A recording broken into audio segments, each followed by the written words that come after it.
Welcome to the Pure Parenthood podcast, brought to you by Purebaby. I'm your host, Tiffany Wells, and I'm the head educator here at Purebaby. Hi everyone, today I'm lucky enough to be joined by actress, comedian, radio presenter, mum and podcast host Veronica Milsom. Veronica hosts her very own podcast called Zero Waste Baby. In this week's episode, we'll be discussing how to live sustainably with a baby. I'm so excited to have this opportunity to chat with you, Veronica. Thanks so much for coming on today. Oh, it's an absolute pleasure. This is, obviously very easy compared to trying to live and raise a baby sustainably. Well, thank you so much. I'm really looking forward to our chat. But before we get started, it'd be great to hear a bit about your experience living sustainably with a baby. Could you start off by telling us a bit about the reasons you decided to create that podcast, the amazing podcast called Zero Waste Baby? I decided to do it after I had my first baby and I was pregnant with my second. I was about 6 months pregnant. I think when the, Amazon rainforest was burning, there was fires right across Australia.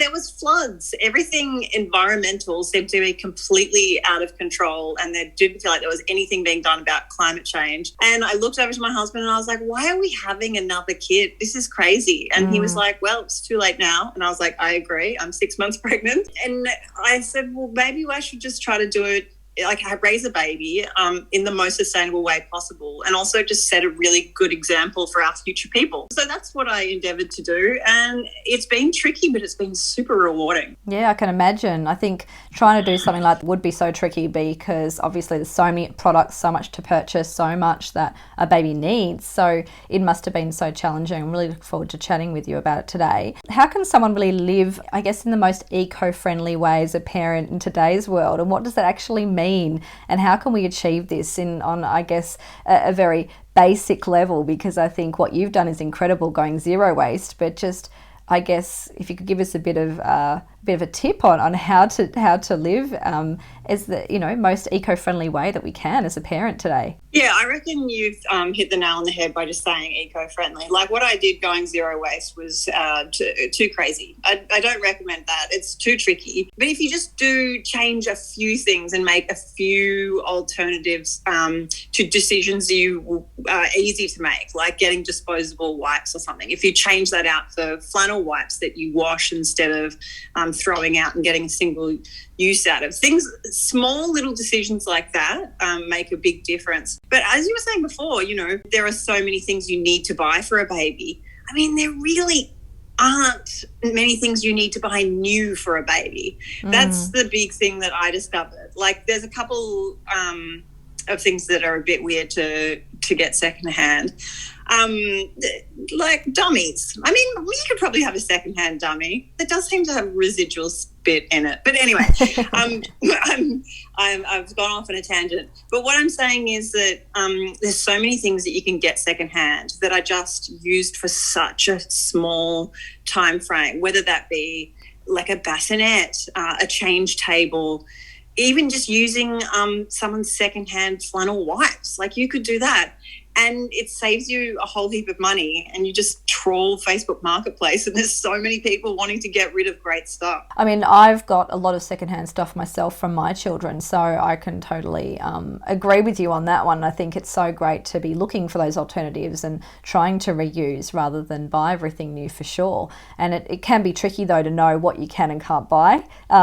Secondhand and new, like you said, that can be a tricky thing to work out, but definitely something to look into. Like you said, there is so much out there. Rather than throwing too much away, just reusing and passing things down. I love op shops, so for me that was something that I've always loved to do myself, just shopping for myself. So clearly that's not just about limiting what goes into landfill though, is it, Veronica? Yeah, I mean it's a lot about that, like limiting what goes into landfill, but the process of community that can be involved in swapping things and reusing things and saving money and all of that is really great too. But one of the big sticking points for a lot of people is nappies, which are like, well, you can't reuse nappies. And I would say I rented my reusable nappies. which I thought was quite a good way to do it. At first I was like, this is slightly weird. There's a lot of babies that have done poos in these nappies before mine. Yes. But as long as you wash them the right way and and, you know, they're dried out in the sun and all of the grossness is gone, it's completely fine, and it's a great way to go. But having said all of that, and having said that you can save money, it can also be a little bit expensive to go eco, which was something that I encountered along the way in my podcast. Yeah, I can imagine. So in your experience, what are some good ways to lessen your carbon footprint overall? Because obviously you've mentioned the nappies and things like that. Are there some real tips there that you can give everyone today just around how to lessen your carbon footprint?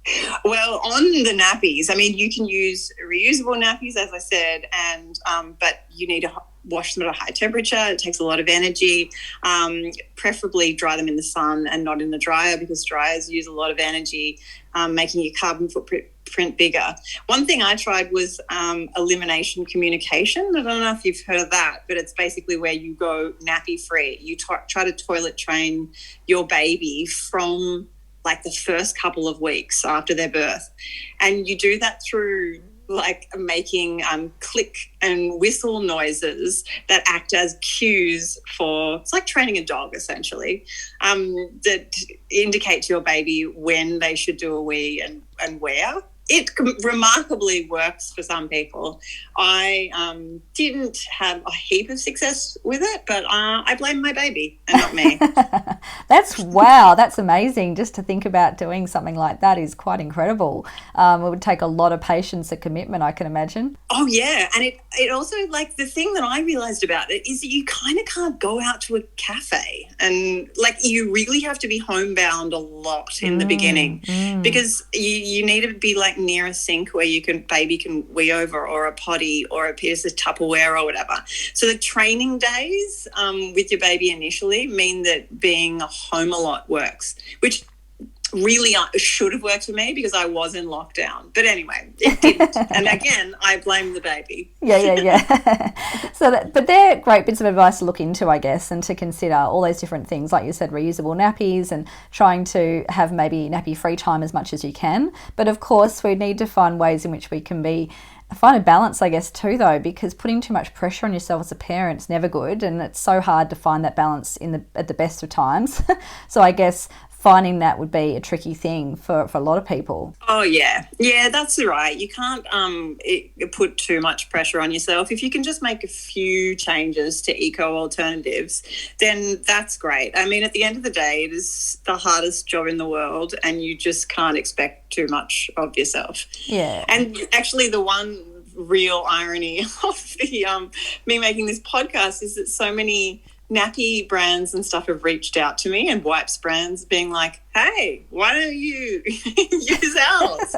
They're good ones. And I've been like, oh no, I keep getting sent all of these packs of nappies and wipes and stuff. And so, like, on the odd occasion when I go traveling and things, I'll use wipes when everything's just too hard. Like, traveling is a pretty good exception, I think. Like, I did attempt once to go on a road trip with reusable nappies, and we ended up having to just like dry them out the side of the car. We had like the windows wound up, but the whole car smelled like a hot, wet piss sauna. It was I can imagine. Intense. And that really tips me over the edge. And I was like, you know what? I think it's okay to use disposable nappies on a road trip. Yeah. So thanks for sharing all that, Veronica. I think it's really important to consider that there are so many products out there that are eco-friendly, and for everyone listening today, it'd be great to sort of have your insight as to what you felt was great, because I think it can be really hard to know what products, like you said, we should be buying and what we shouldn't, and what's out there. There are so many great products out there now, which is fantastic, particularly different, very, very different from what I guess I experienced myself as a parent, because my kids are now teenagers. There's so much out there now, but are there some things that you could recommend?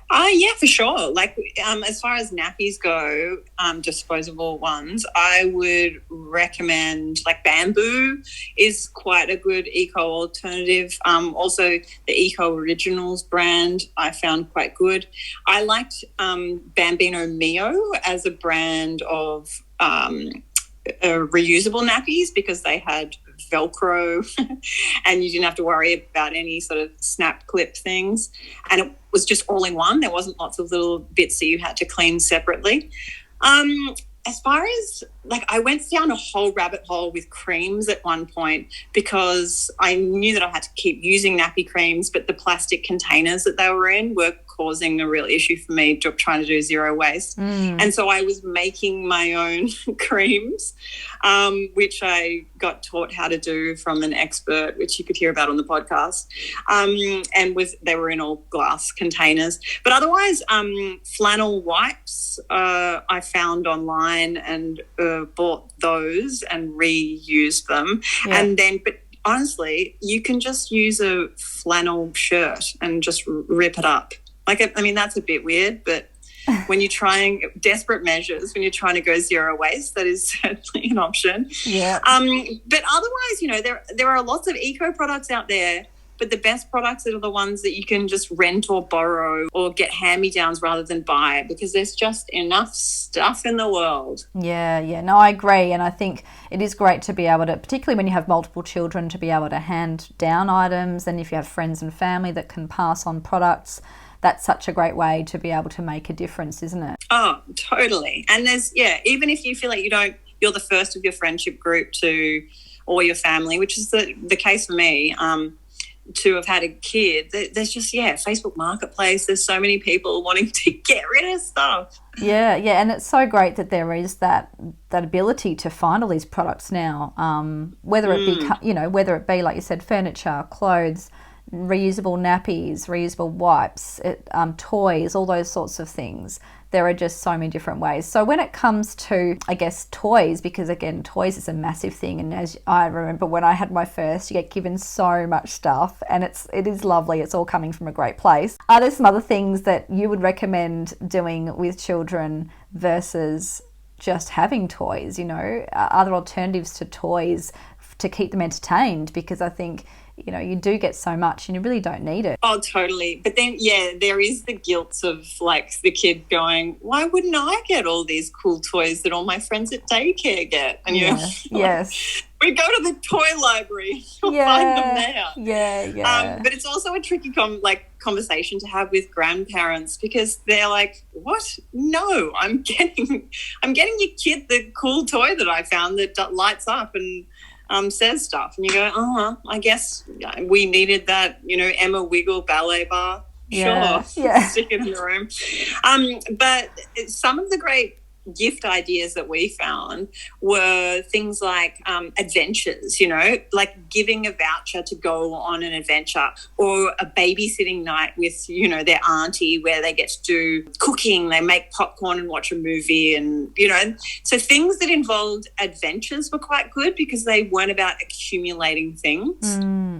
I think that's great. And I did lots of things around the house with my kids when they were young too, with getting, you know, a bucket of water goes so far, and sand, and, you know, just getting out there and going to a playground. Every day I had like some sort of outing planned just to get out of the house and have them in nature and that sort of things, and grab out the pots and pans in from the kitchen and have them, you know, play with those. There's so many different things, I guess, isn't there, that you can just incorporate into your day and to entertain them rather than having those stereotypical toys. Oh, yeah. And if your kid is at childcare, you get such inspiration from the activities that they do.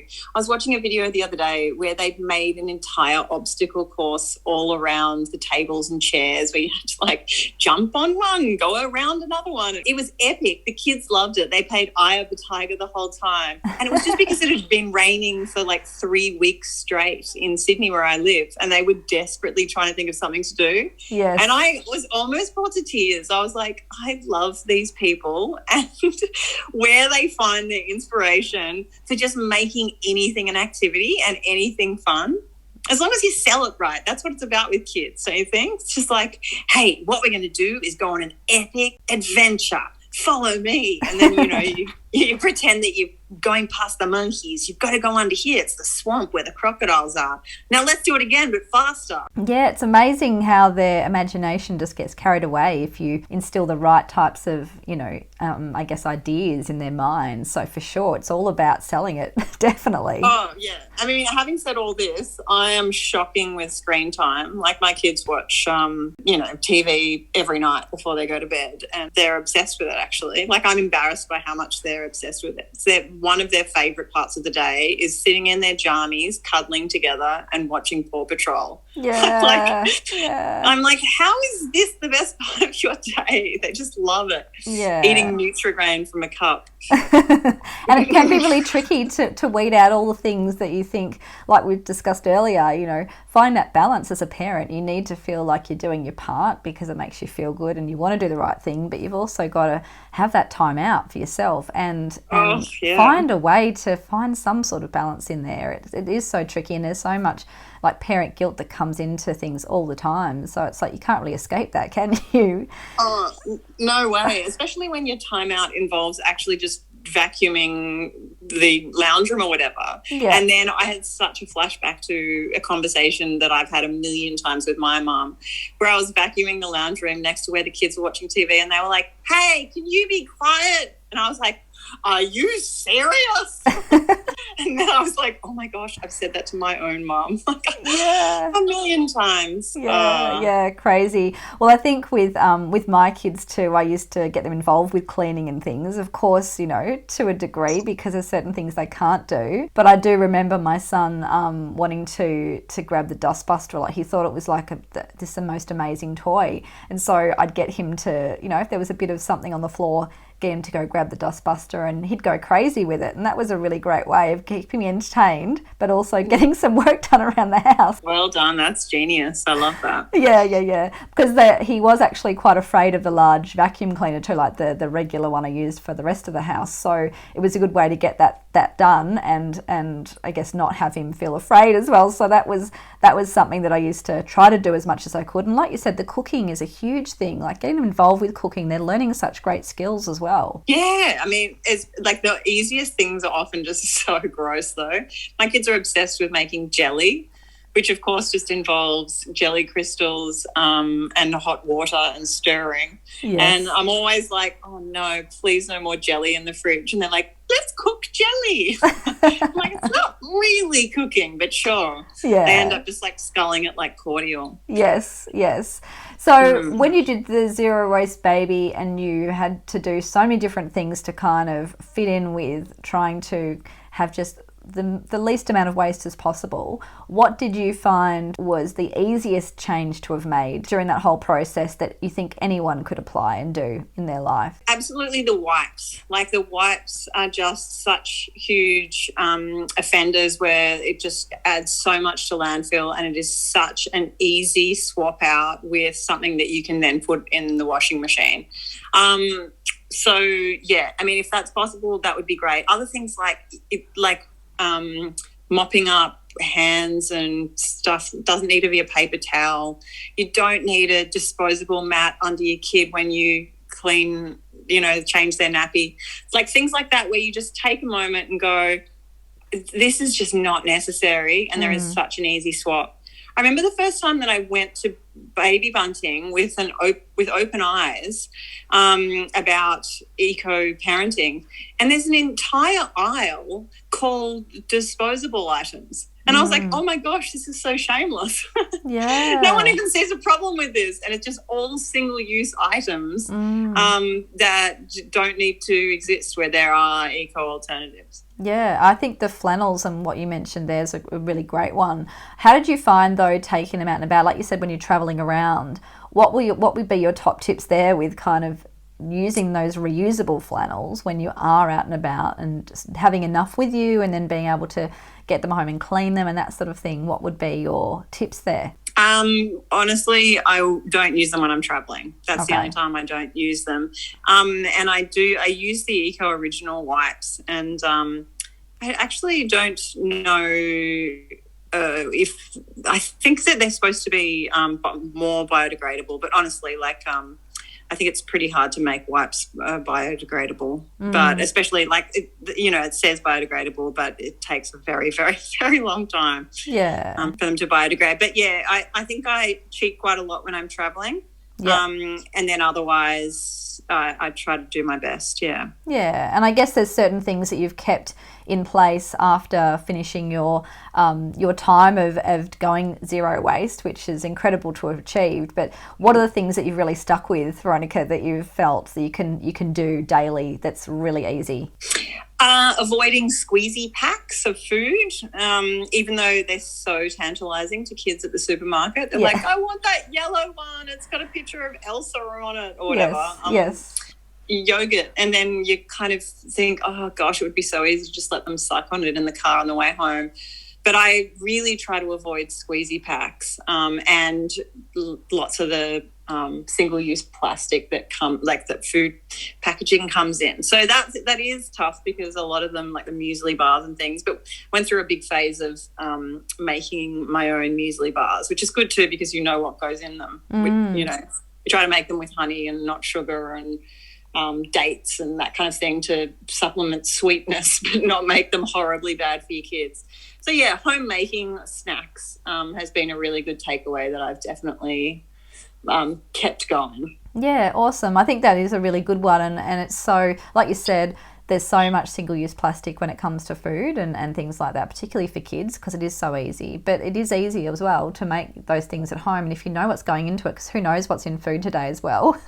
It's nice to be able to think that you can pick the ingredients, make something that you feel comfortable with and you know is healthy for your child as well. So that's a great idea. And you did mention that one of your family members did like a sleepover night or something was that one of the best things that you got gifted, do you reckon, for your kids? Oh yeah. Well, when we had my daughter's first birthday, we got gifted from her auntie a sleepover party, which was a really cute idea because it didn't involve anything that we were consuming or, that was going to be taking up space in our house and eventually taking up landfill. And it was just a really fun activity, which she really looked forward to. And it wasn't something that she was just going to play with one day and then chuck out. Like, it was an experience associated with a memory. And I think they dancing in the kitchen to ridiculous songs. And it sounded really great. In fact, I wish I had been invited. Yeah, even amazing. though I was like, woo, free babysitting night. Yeah, but those sorts of things, like you said, having those experiences are so lovely. And I noticed I've listened to a little bit of your Zero Waste Baby podcast, and one of the topics that you covered and I felt was really interesting was when you had someone come in and help your 2-year-old, was it? Actually get rid of some of the items that they didn't need and maybe donate them to an op shop or something. And I thought that was a really amazing concept and idea. It must have been tricky. Oh, it was such a weird process. So it was a Murray Condo consultant who came to our house because I was like, how can we get rid of all of this stuff? Maybe I'll just see if there's someone who can help my daughter work out what still sparks joy, as Marie Kondo says, and what doesn't. So she methodically put things into piles, and then the consultant and my 2-year-old daughter went through all of the items. She's like, what do you think of this unicorn? And my daughter was like, nah, I don't really like it. And it was tough because toddlers are hoarders naturally. But we ended up getting a whole sack of stuff and taking it to the salvos. And there were no tears. I was just really surprised by it in the end. Also because it means now whenever we go to the salvos, she's like, I get to have whatever. Yeah. Because I give things and now I can get stuff again. I'm like, it's not exactly how it works. Okay. But at least it is better than buying everything new, like you said. Getting things from op shops, you're kind of reusing and recycling rather than buying something brand new. True, yes, exactly. Yeah, I used to do a bit with my kids as well because we used to take things to the op shop a lot. But we also used to shop a lot there. So they've always had that as part of their life. And I think it's a great thing to instill so that they do recognise that recycle and reuse aspect, and that giving them that knowledge and providing them with that information early on and teaching them that those things are important is such a huge part of this too, isn't it? Solving the problems of the future. Yeah, exactly. Totally. Yeah, for sure. Well, thank you so much for sharing your experience living sustainably with a baby. It's been so interesting and informative. You clearly are very passionate about making a difference, whatever differences you can really, and making the world a better place for our children. So well done you on doing that Zero Waste Baby for that period that you did and continuing to do what you do today. Thank you so much for coming on today. Awesome. Thanks, Tiffany. Well, I really hope you've enjoyed listening today. If you'd like to learn more about how to live sustainably with a baby, you can check out Veronica's podcast, Zero Waste Baby, or follow her on her socials at Veronica Milsom. Thank you so much for taking the time to tune in today. I hope you found this helpful. Don't forget to subscribe and tell your friends about this podcast. And if you'd like listening, please leave us a review. See you next time.